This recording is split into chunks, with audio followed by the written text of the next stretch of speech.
গহপুৰৰ ককিলাগুৰিত মেডাম মেফিৰ যি কাৰ্যসূচী আছিল তাত অংশগ্ৰহণ কৰি আগভাগ লোৱাৰ বাবে এটি পৰিয়াললৈ ককিলাগুৰি প্ৰাথমিক যি শংকৰ সংঘ প্ৰাথমিক শাখা আছে জাননী প্ৰেৰণ কৰিছে যে সংগী পদ বাতিল কৰা হৈছে।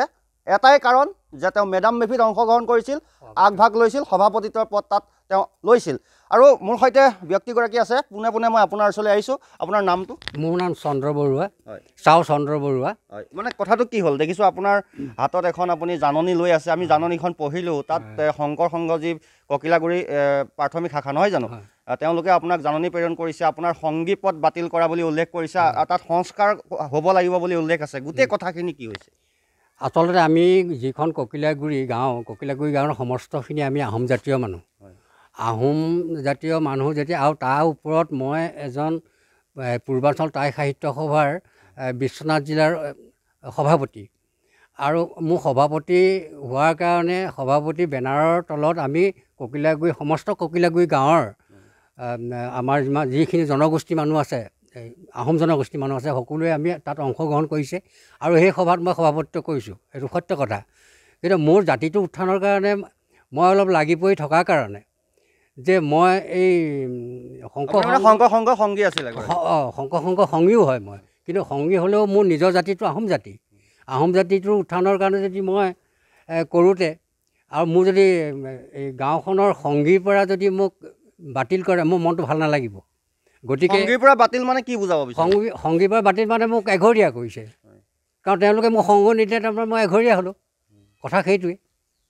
মানে তেওঁলোকে কিন্তু ইয়াত এঘৰীয়া শব্দটো উল্লেখ কৰা নাই, সংগী পদ বাতিল বুলি কৈছে। তাৰ মানে কি? সংগী পদ বাতিল মানে মই গোটেই গাঁওখনৰ সংঘৰ পৰা মোক বাতিল কৰিলে তেওঁলোকে মোক সহযোগ নকৰে, তাৰমানে মই এঘৰীয়া নহয় জানো?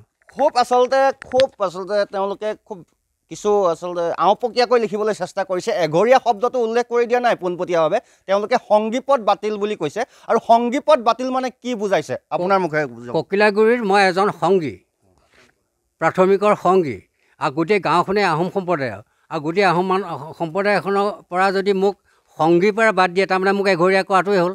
আওপকীয়াকৈ মোক এঘৰীয়াই কৰিছে। নটিছখন কোনে দিলে আপোনাৰ? নটিছখন আমাৰ ককিলাগুৰি প্ৰাথমিকৰ সম্পাদকে মোক কালি দিছেহি। আপুনি সংস্কাৰ হ'ব লাগিব বুলি কৈছে, আপুনি কি এনেকুৱা ভুল কৰিলে যে আপুনি সংস্কাৰ হ'ব? তাকেহে মই ভাবি আছোঁ যে আমি আহোম জাতিটো অসংস্কাৰী নেকি, যে মই বাৰে বাৰে সংস্কাৰ হৈ থাকিম? তেওঁলোকে কি মিন কৰিছে যে আহোম জাতিটো অসংস্কাৰী, মেডাম মেফিখিনি অসংস্কাৰী হিচাপে পতা হৈছে, এনেকুৱাই মিন কৰিছে আমাক। গতিকে আমি জাতিতহে থাকিম, আমি হয়তো সেইখিনি কথা আমি বৰকৈ মান্যতা নিদিমগৈ। আপুনি যি প্ৰাথমিকৰ কোনো বিষয়ববীয়াৰ লগত কথা পাতিছিলে নাই? পাতিছিলোঁ। কি কৈছে তেওঁলোকে? যেতিয়া তেওঁলোকে মোক এই ভাৰবেলি কথাটো যেতিয়া ক'লে, মই তেতিয়া ক'লোঁ যে আপোনালোকে তেনেকৈ ভাৰবেলি মোক কথাটো ক'লে নহ'ব। কোনোবা এজন সংবাদদাতাৰ আগত মোক মানে কৈছে যে আপোনাক এনেকৈ বাতিল কৰা হ'ব, এনেকৈ। মই তেতিয়া লিখিত হিচাপে দিয়ক, লিখিত হিচাপে দিলে মই মান্যতা দিম। আপোনালোকে মই কাইলৈ যদি আপুনি কোনোবা এজন আহি পেলাই ক'লে যে আপোনাক গাঁৱৰ সংগীৰ পৰা বাদ কৰিছে, সেইটোকে ভিত্তি কৰিলে নহ'ব নহয়। মোক আপোনালোকে মাতক, মোৰ পৰা কৈফিয়ত বিচাৰক কিয় কৰিছিলে, আৰু একপক্ষীয় হিচাপে তেওঁলোকে সিদ্ধান্ত লৈ পেলাই মোক বাতিল কৰিলে নহ'ব নহয়। নিশ্চয়। ইয়াত লিখিছে যে সেৱা ভাগি গ্ৰহণ কৰিব, বিশেষ এই যে আপুনি ককিলাগুৰি প্ৰাথমিকৰ একান্ত সংগী হৈ ককিলা ৰংগমঞ্চত অলপতে অনুষ্ঠিত হৈ যোৱা মেডাম মেফি মাংগলিক অনুষ্ঠান ভাগত পোনপটীয়াভাৱে জড়িত হৈ মাংগলিক অনুষ্ঠান ভাগ কৰাৰ বাবে শ্ৰীমন্ত শংকৰদেৱ সংঘ সংবিধানৰ অনুশাসন দফা 2 খ অনুচ্ছেদ মতে সংগী পদ আপুনি বাতিল হয়। তেনে ক্ষেত্ৰত ৰাইজে আলোচনা কৰি আপোনাৰ মংগলৰ অৰ্থে 500 টকা ধৰ্মদণ্ড আৰু সংস্কাৰ লাগিব বুলি সিদ্ধান্ত আগবঢ়োৱা সিদ্ধান্ত হ'ল আপুনি সংগী পদ বাতিলৰ প্ৰতিলিপি আঞ্চলিক শাখালৈ প্ৰেৰণ কৰিব লাগিব। গতিকে বিষয়টি আপোনাৰ নিজা বিবেচনাৰ বাবে প্ৰাথমিক শাখা আৰু তৰফৰ পৰা এই পত্ৰভাগি পঠোৱা ব্যৱস্থা কৰা হ'ল। সেৱাৰে দুৰ্নেশ্বৰ বৰা, তেওঁ সম্পাদক নহয় জানো? সম্পাদক। আপোনাক মানে এইটো আচলতে সংগী পদ বাতিলৰ আপুনি দণ্ডও দিছে ইয়াত? দণ্ডও দিছে। সেইটোৱে যে আৰ্থিক দণ্ড দিবৰ কাৰণে তেওঁলোকে মোকতো মাতিব লাগিছিলে। মই দণ্ডিত হ'মনে নহ'ম, কিয় আপোনাৰ লগত কথাটো আলোচনা নাই কৰা, আলোচনা মোক নাই কৰা মোৰ লগত। মোক তেওঁলোকে এটাই পদ্ধতি কৰিব লাগিছিলে যে মই দোষী, মোক মাতি পেলাই তেওঁলোকে মোক সুধিব লাগিছিলে যে আপোনাক এইখিনিৰ কাৰণে আমি বেয়া পাইছোঁ, গতিকে আপোনাক ক'বলগীয়া কি আছে, আপোনাক এই প্ৰক্ৰিয়াৰে আপুনি এই যিখিনি ইয়াত লিখা আছে এই প্ৰক্ৰিয়াখিনি কৰিব যে নালাগে, তাৰ কাৰণে আপুনি কাৰণ দৰ্শাওকচোন আমাক।